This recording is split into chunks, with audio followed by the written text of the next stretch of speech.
Now I'd like to mention the first wagon that I had as a boy.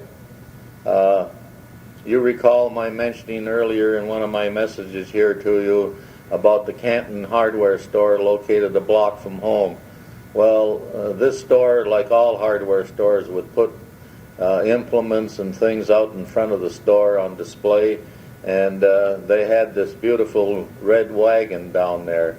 It had red disc wheels and red striping around the hardwood varnished box that it had on it, and the price of the wagon was $8. Now, $8 was a lot of money in those days because Dad was only earning approximately $4 a day, and to have money to buy a wagon for me was just out of the question. But I persevered and sold Dad on the idea that if he could get me the wagon, I would earn the value of the wagon by bringing wood home for our kitchen stove.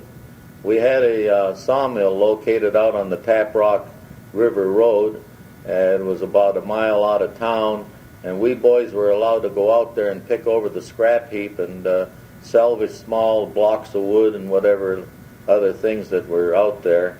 And I knew about that, and I convinced Dad that in the course of the summer, I think that I could go out there and make 2 trips a day and bring enough wood home to pay him for the cost of the wagon. So Dad went down and seen Mr. Canton, and they struck a deal where Dad would pay Mr. Canton $2 each payday until the wagon was paid for, and Dad was being paid twice a month. So with the sale arrangement made, I was able to take the wagon home that day, and Dad was handy with a saw and a hammer, and with a few pieces of lumber, he built an additional height to the wagon so that we'd have a larger cargo space. And I started going to the sawmill in the morning.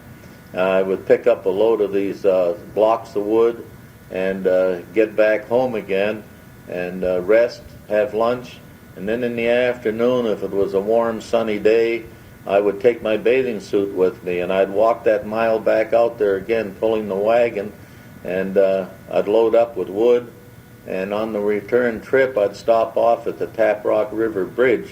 That's where the swimming hole was at, and I'd leave the wagon up there on the shoulder of the road and go down into the area of the swimming hole and change clothes, put on my swimming suit, and I'd get a half hour of swimming in, or possibly longer if I wanted to hang around there. And feeling refreshed, I would get back up and get a hold of that wagon and pull it home. Now, in the course of that summer, I had accumulated a pile of wood at home equivalent to what at that time was a wagon load. They used to have wagon loads of that wood that was selling for about $5 a load. And with my daily stint of 2 trips a day out to the sawmill, I think that I accumulated what would be about the equivalent of a wagon load, or $5 worth. And I thought, well, I had done pretty well toward Dad in repaying him for getting the wagon for me. And Dad seemed satisfied too.